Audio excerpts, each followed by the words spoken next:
Positive greetings ka GSAC. Welcome sa ating 6th episode ng GSAC Talks. Sa episode na ito, tayo na at talakayin ang tungkol sa GSAC Services, Allied Services. Ako nga pala si Maria at kasama natin ngayon si Miss Elea, GSAC Membership Coordinator, para mas ipaliwanag ang mga Allied Services ni GSAC. Magandang umaga Maria at magandang umaga din po sa ating mga viewers at mga ka-GSAC. Samahan nyo kaming talakayin ang mga serbisyo hatid ng GSAC na higit pa sa savings at loan product. Tara na at pag-usapan natin yan. Bago natin talakayin ang Allied Services, recap muna tayo kung ano nga ba at bakit merong GSAC. Magandang araw po. Ang Gubat St. Anthony Cooperative po o GSAC ay nagsimula noong taong 1964 at ito po ngayon ay ika-61 years na po ng ating kooperatiba. Nagsimula po ito sa 30 cooperative or 30 pioneer members at ngayon ay nasa higit 70,000 members na tayo, both regular and associate members. At patuloy na nagbibigay ng serbisyo ang ating kooperatiba hindi lang sa pinansyal, kundi kasama din sa social na aspeto ng pag-develop natin sa mga members. At patuloy na nagbibigay tayo ng mga serbisyo at produkto na nakaayon sa kanilang pangangailangan at sa pang-araw-araw din po nila. So kaya meron tayo ng mga allied services na tinatawag. Wow, napakalayo na pala na narating ni GSAC. Bukod sa financial services, ano-ano nga ba ang mga allied services na meron ang GSAC? Ang allied services na meron ng ating kooperatiba ay unahin na natin ang GSAC Mart. Meron din tayong GSAC Diagnostic Center at Pharmacy at meron tayong GSAC Hotel and Founders Hall. Wow, napakarami na nga talaga. So, maaari niyo po ba isa-isahin sa amin ang mga ilan dito kung paano ito nakatulong sa mga members? Ang unahin na po natin sa allied services ay ang GSAC Mart. Ang GSAC Mart ay ito ay para sa groceries ng ating mga members kung saan maaaring magbili ang ating mga members ng kanilang basic needs. Maaari din ang mga gamit nila sa bahay o meron din itong appliances, furniture at gadgets. At kung hindi lang nais nating bumili, maaari din tayong makapag-loan, no? Kung medyo gipit ang ating members sa ngayon. So, sa loan naman, maaari po tayong mag-commodity loan, kung meron din tayong sari-sari store, maaari din tayong mag-loan ng consignment loan. So, yun yung mga services na ino-offer natin sa GSAC Mart. Sa GSAC Diagnostic naman ay dito din naman ang mga laboratory test na meron ang ating kooperatiba na ino-offer sa mga members. So kung tayo po ay halimbawa magpapa-urinalysis, blood chem para ma-monitor natin ang kalusugan ng ating mga membro.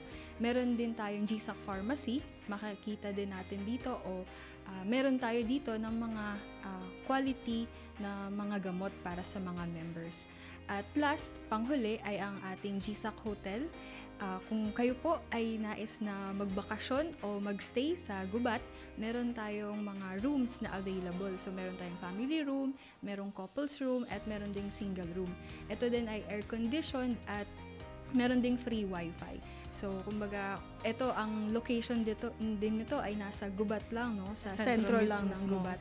So, very accessible siya kung nais nating pumunta sa mga beautiful spot dito sa Gubat, Sorsogon.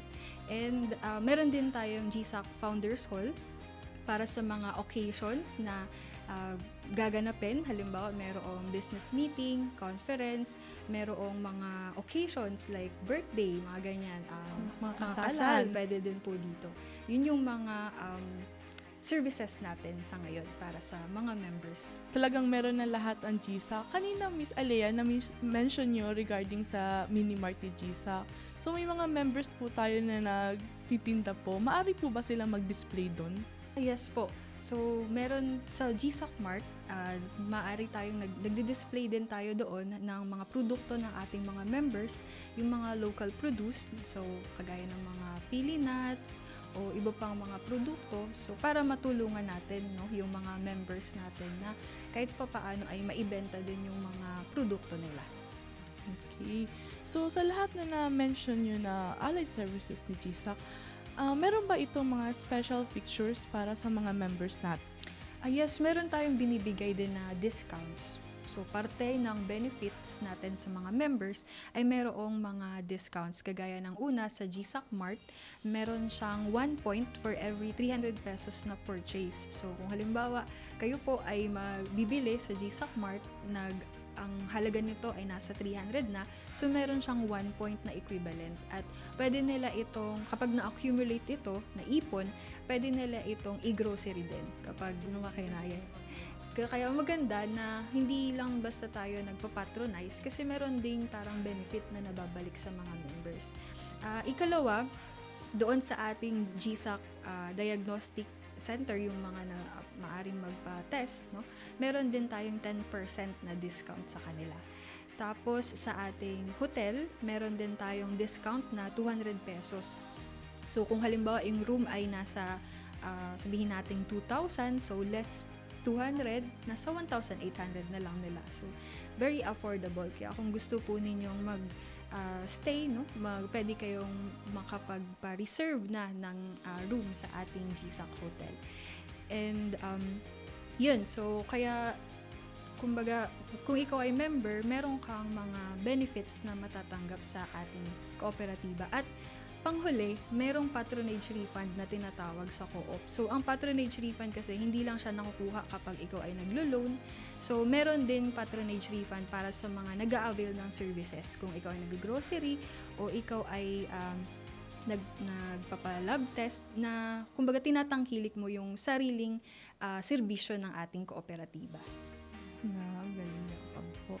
So, maraming salamat Miss Alea sa pagbahagi sa atin ng allied services.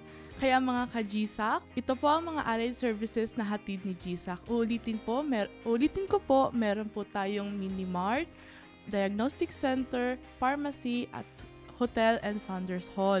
Kaya sa ating members, huwag na nating kalimutan i-explore at i-patronize ang mga allied services na inaalok ni GSAC. Miss Alea, maraming salamat sa pagdalo at pagbahagi sa amin ng information about sa allied services ng GSAC. Maraming salamat din po, Maria.